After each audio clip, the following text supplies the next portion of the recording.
Alright guys, and now I want to talk about figuring out the logic in each chess position.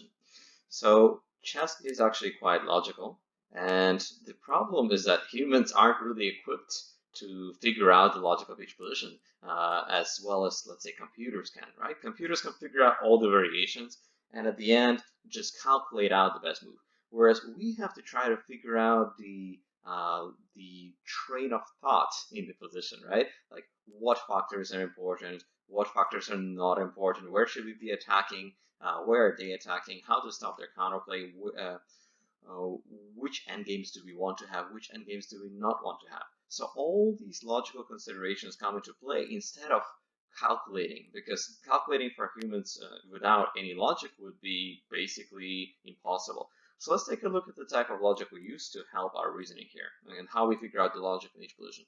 All right, let's take this position, for example, which came from 𝐼𝐻𝐼's game against Mr. Yates. So 𝐼𝐻𝐼 looks at b5 and is trying to figure out how the change in pawn structure is going to influence the position, how it's going to change everything, right? So what's going on here? All their pawns are on the light squares. They have a backwards pawn on c6, and we could try to attack it. We could. But in the future, they may be able to play something like rook to c8 and c5. And we don't want that, because if they manage to get rid of this pawn, then they can start getting their pawns closer to us, and they can bring in the knight to e4 one day. They also have a blockade on the e4 square, so playing e4 would only leave us with an isolated pawn. That being said, let's take a look at their pieces and let's compare. Their knight is pretty good, basically the same as ours. Our knight is as good as their knight, and then our bishop is way better than their bishop. And it turns out that after the trade, if we trade off the bishop for their knight, they still have the bad bishop and the alright knight, whereas I have two knights that are able to get outposts, because in that position with a zigzag pawn chain, there will be plenty of outposts. Bishops are better when the pawn chain is on the wave, but here we're going to have a zigzag. And that's why 𝐼𝐻𝐼 doesn't even think before taking on d5 and saying, okay, great, this pawn structure is fantastic. You have to take with the c pawn, which also leaves the c file open. And when the c file is open, I can invade, I can get into c7, and it's the only open file in the position, which is equal roughly a pawn. So the fact that I control the c file grants me a pawn already in positional consideration. So then after my knights get to the outposts, especially if I can trade off that one OK knight, my other knight will dominate the bishop.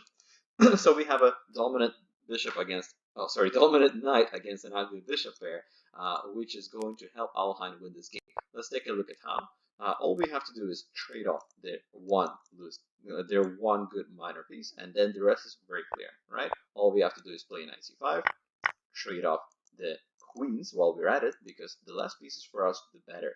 We know that any endgame with the dominant knight against ugly bishop should be winning, so our aim right now and our logical goal here is to trade off all the pieces apart from knight and bishop, which is exactly what happens. Of course, we don't want to let their pawns come down and their bishop be activated, so we keep the file open, because the logic of the position says that if I control the file, I'm basically winning the game. And after we improve our pieces, all we have to do is bring the knight to the perfect square, and at this point, we should be winning. Why should we be winning? Because the logic tells us that all we need in an endgame is two things. Number one, weaknesses. Number two, anti-squares. Do we have those two things? Let's check. We have a weakness on a6, which is a backwards pawn. We have these extended or perhaps overextended pawns on a4, b4, which can be attacked later on. And we have entry squares in the form of these holes on e5. Okay, and one day we may be able to use them even with the king, which happens to be the case here. Let me just show you how things ended. Black puts everything on the color of his bishop, wonderful for us. And then we can start bringing in the king.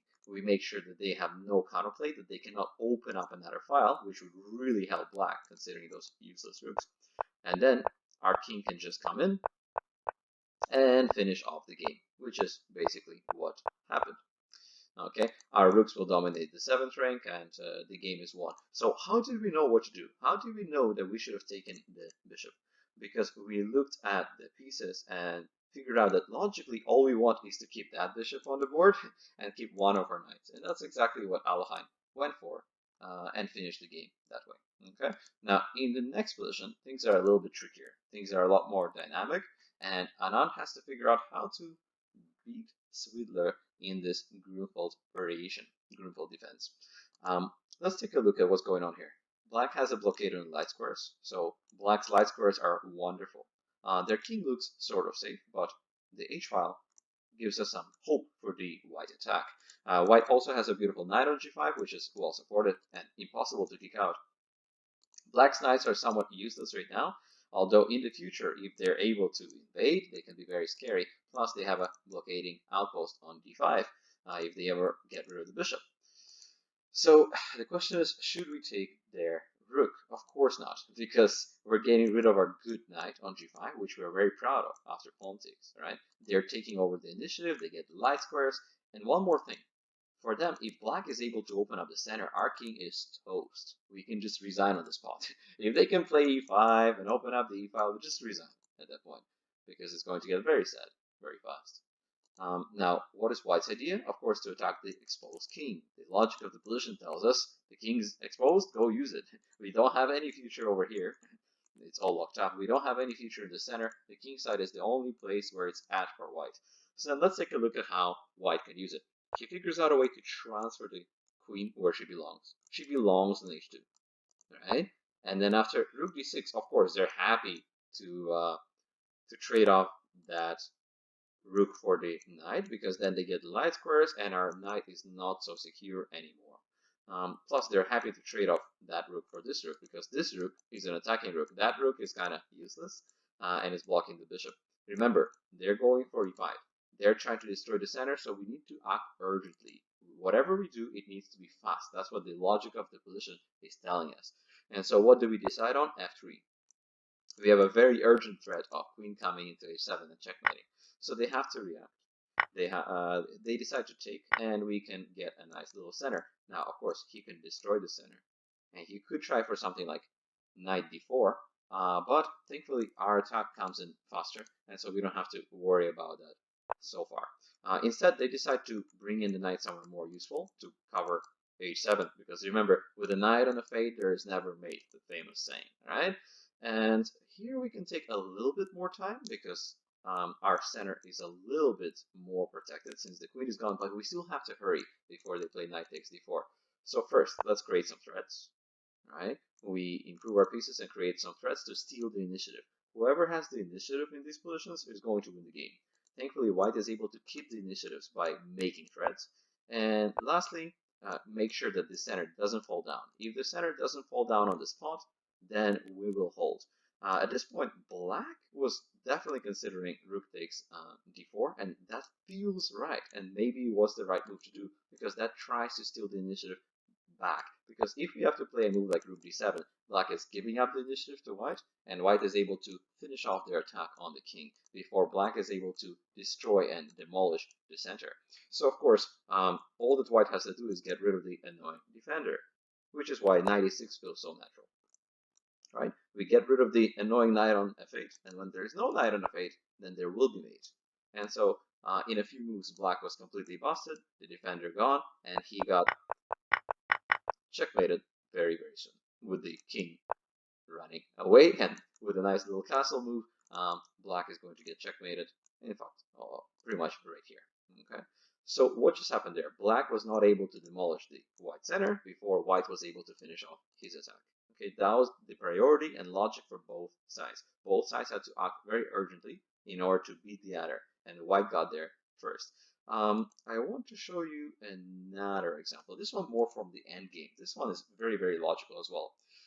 Because here we are White, we are up material, so the position is telling us we want to trade pieces and keep our pawns, because that's usually what you want to do when you're up material. But it's not so easy, considering these pawns are very scary. Our pawn is scary, but so are theirs, and it's not clear who's going to win the race. So White has to figure out how to stabilize everything, because right now, if we start pushing pawns, it's the opposite of stable. It's going to get very chaotic. We have to figure out how to stop the pawn so that later we can convert our pawn advantage. The question is, can we stop the pawns and how? Right? So I'm sure that Alekhine was thinking along the lines of, if I can get a king to e4, blockading them on the dark squares, then I won the game. All I have to do is make sure they stay on dark squares and not in a wave. And in order to stop them from promoting, I need a rook to come from behind. Okay, which is how he came up with this nice move, rook d5. Okay, after rook d5, it turns out that the pawns aren't very scary at all. If they are separated, then, for example, let's take a look at what may happen. F2, rook runs back, and now they're going to get blockaded on the light squares, right? Because I can force the pawn to e3, and after it's blockaded, then my king can get to e2, whereas my king can hold the pawns, my rook can do whatever she wants and help our pawn along, and it's game over. So in the game, black tried to go for e4 and try to keep the pawns together, but it didn't really help, since we can just cover this pawn, and after we cover this pawn, we can start pushing our pawn, and their pawns are a bit too slow for this occasion. We can just keep pushing and we promote. If they try to push the other pawn, one thing we could do is probably give up the rook. That would be the easiest way. And after we give up the rook, we have g7 and we're winning the game. So the logic of the position is shown by its factors. Here the factor is we have more material and they have scary pawns. We don't want it to become a race. So the question is, how do we stop the race, right? How do we stop the race from starting? And how do we use our pieces to block their pawns? Because that's what we need for the win. Once we're able to figure out that we can block the pawns when they're on the same color, and especially black squares, and our rook needs to be behind the pawns in order to stop them, then the rest becomes a piece of cake. So use logic to figure out the factors in the game and what the factors are telling you. Alright, hope you can use that in your games.